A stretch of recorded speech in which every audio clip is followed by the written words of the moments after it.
Louis XIV of France. He became king at the age of 4. A child who could barely read was handed the most powerful throne in Europe.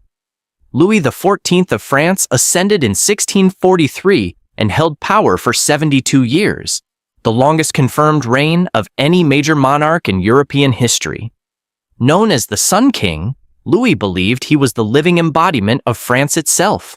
He built the magnificent Palace of Versailles, not merely as a home, but as a weapon of political control, forcing the nobility to live under his watchful eye. He waged wars across Europe, expanded French territory, and made French culture the envy of the civilized world. He personally oversaw every detail of his government, famously declaring that he himself was the state. His reign shaped the very concept of absolute monarchy for centuries to come. When he died in 1715, he had outlived his own son and grandson. France would never see another ruler quite like him again. King Sobhuza II of Swaziland. Most people retire after 40 years of work. Sobhuza II had not even reached the halfway point of his reign by then. The King of Swaziland, now known as Eswatini, reigned for 82 years and 254 days, making him the longest reigning monarch in verifiable recorded history. He ascended as an infant in 1899 and ruled until his death in 1982. During his reign, he witnessed his country transition from a British protectorate to full independence in 1968. He maintained deep Swazi traditions while skillfully navigating the complex realities of modern Africa. He fathered over 100 children and had dozens of wives. His reign spanned 2 world wars, the Cold War, and the entire arc of African decolonization. He abolished the Western-style constitution and governed according to traditional Swazi law. He remains an almost mythical figure in his nation's collective memory. Queen Elizabeth II of the United Kingdom. She was 25 years old when the crown was placed upon her head, and the world assumed she would be a quiet ceremonial figurehead. She ruled for 70 years. Queen Elizabeth II ascended to the British throne in 1952 following the sudden death of her father, King George VI. Over 7 decades, she witnessed the collapse of the British Empire, the Cold War, the rise of the Internet, and 15 different British prime ministers serving under her reign. She carried out over 21,000 official engagements across her lifetime of service. She was a constant in a world of relentless change, representing stability when everything around her shifted dramatically. She modernized the monarchy quietly and carefully, without ever losing its dignity. When she passed in September 2022, entire nations paused in collective grief. She remains the longest reigning British monarch in all of recorded history and arguably the most recognized human being of the 20th century. King Bhumibol Adulyadej of Thailand. He never wanted to be king. He was studying in Switzerland when his brother died unexpectedly, and suddenly the throne was his. Bhumibol Adulyadej became king of Thailand in 1946 at just 18 years old and reigned for 70 years until his death in 2016. He ruled through over 20 military coups and countless political crises, yet remained the most beloved figure in his nation throughout everything. The Thai people regarded him with a reverence that bordered on the sacred. He devoted his reign to rural development, personally traveling to remote villages to understand the daily struggles of ordinary people. He was a jazz musician, a painter, a sailor, and a prolific inventor who held more patents than almost any other head of state in history. He represented the soul of his nation during its most turbulent decades. Thailand mourned him for an entire year. No ruler in modern Thai history has come close to matching his legacy. Emperor Hirohito of Japan. He presided over Japan's darkest chapter and its most miraculous rebirth. Emperor Hirohito ascended to the chrysanthemum throne in 1926 and reigned for 62 years until his death in 1989. His reign witnessed Japan's catastrophic role in World War II, the atomic bombings of Hiroshima and Nagasaki, and his nation's unconditional surrender in 1945. What followed was perhaps more remarkable than the war itself. Under his continued symbolic reign, Japan transformed from a shattered and occupied nation into the world's second-largest economy within just a few decades. His personal role during the war remains deeply debated among historians to this day, but his role in Japan's post-war identity and national continuity is completely undeniable. He gave a broken nation something steady to hold onto during its most painful transformation. When he died in 1989, an entire era died with him. Japan named that era Showa, meaning radiant peace. Queen Victoria of the United Kingdom. She was 18 years old and barely out of childhood when she inherited an empire spanning a quarter of the entire Earth's surface. Queen Victoria ascended to the British throne in 1837 and reigned for 63 years until 1901. Her reign defined an entire era so completely that history simply calls it the Victorian Age. She oversaw the Industrial Revolution, the dramatic expansion of the British Empire, and profound shifts in science, culture, and social reform. She suffered deeply after the death of her beloved husband, Prince Albert, in 1861, retreating from public life for years while criticism mounted against her. Yet she endured and returned. She became so central to European royalty, being grandmother to so many monarchs across the continent, that she earned the title Grandmother of Europe. Her death in 1901 marked the end of an age that had shaped the modern world more than almost any other single reign in history. Emperor Kangxi of China. He took the throne at 7 years old and immediately faced enemies determined to destroy him.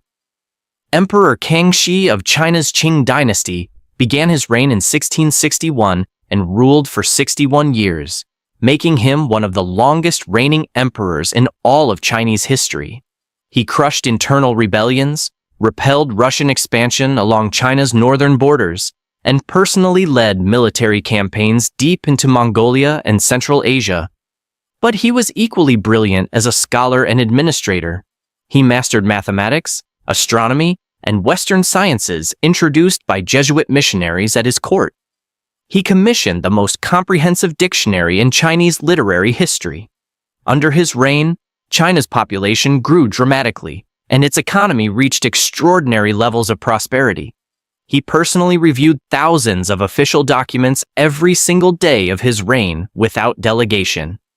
He is widely regarded as one of the greatest emperors China ever produced, a warrior and intellectual who held one of history's most complex empires together through sheer brilliance. King Christian IV of Denmark. He was one of the most restless and ambitious rulers Scandinavia ever produced. King Christian IV of Denmark ascended to the throne in 1588 and reigned for 59 years until 1648. He personally supervised the construction of dozens of architectural landmarks that still define Copenhagen's skyline today. He founded new cities, reformed the military, expanded maritime trade routes, and personally led his troops into battle during the 30 Years' War, even sustaining serious wounds during naval combat. His energy was extraordinary and almost reckless. His ambitions ultimately exceeded his available resources, and several costly military campaigns weakened Denmark's regional dominance permanently. But his legacy is written in stone and brick across the entire Danish landscape. He remains one of the most celebrated kings in Danish national memory, a builder, a fighter, and an administrator who transformed his kingdom even while making decisions that ultimately diminished its power. Denmark still celebrates him today. King George III of the United Kingdom. He is remembered in America as the tyrant they broke free from. But George III was far more complicated than that single caricature suggests. He ascended to the British throne in 1760 and reigned for 59 years until 1820. He oversaw the American Revolution, the French Revolutionary Wars, and the long struggle against Napoleon. In Britain itself, he was genuinely beloved, known as Farmer George for his simple tastes and warmth toward ordinary people. In his later years, he was consumed by a devastating mental illness, now believed to be caused by a rare blood disorder that left him blind, deaf, and entirely disconnected from reality. His son ruled as regent during the final decade of his reign. He died in 1820, completely unaware that Napoleon had already been defeated and that the empire he had fought his entire reign to protect had not only survived, but emerged stronger than ever before. Pharaoh Ramesses II of Egypt. He called himself the greatest king who ever lived. For once in history, the boast was not entirely unreasonable. Ramesses II ascended to the throne of ancient Egypt around 1279 BC and reigned for approximately 66 years until his death around 1213 BC. He led his armies against the Hittites at the Battle of Kadesh, one of the earliest documented military engagements ever recorded, and later negotiated what historians consider the world's first known peace treaty. He built more monuments, temples, and colossal statues than any other pharaoh in Egyptian history. His statues at Abu Simbel still stand today, staring across the Nile with the same commanding arrogance that defined his entire extraordinary reign. He fathered over 90 children and lived to approximately 90 years of age, a breathtaking lifespan for the ancient world. Egypt never forgot him. 3,000 years later, neither has the rest of humanity. King James VI of Scotland and the First of England. He united two ancient rival kingdoms under one crown, and history barely gave him the credit he deserved.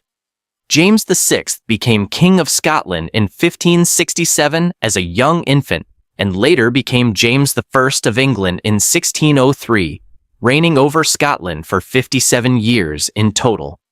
His reign oversaw the commissioning of the King James Bible, one of the most widely read and linguistically influential texts in the entire English language, still studied and quoted by hundreds of millions of people today. He survived the infamous gunpowder plot of 1605, navigated deadly religious tensions between Catholics and Protestants, and laid early foundations for British colonization of North America. He was an intellectual monarch who wrote books on theology and political theory.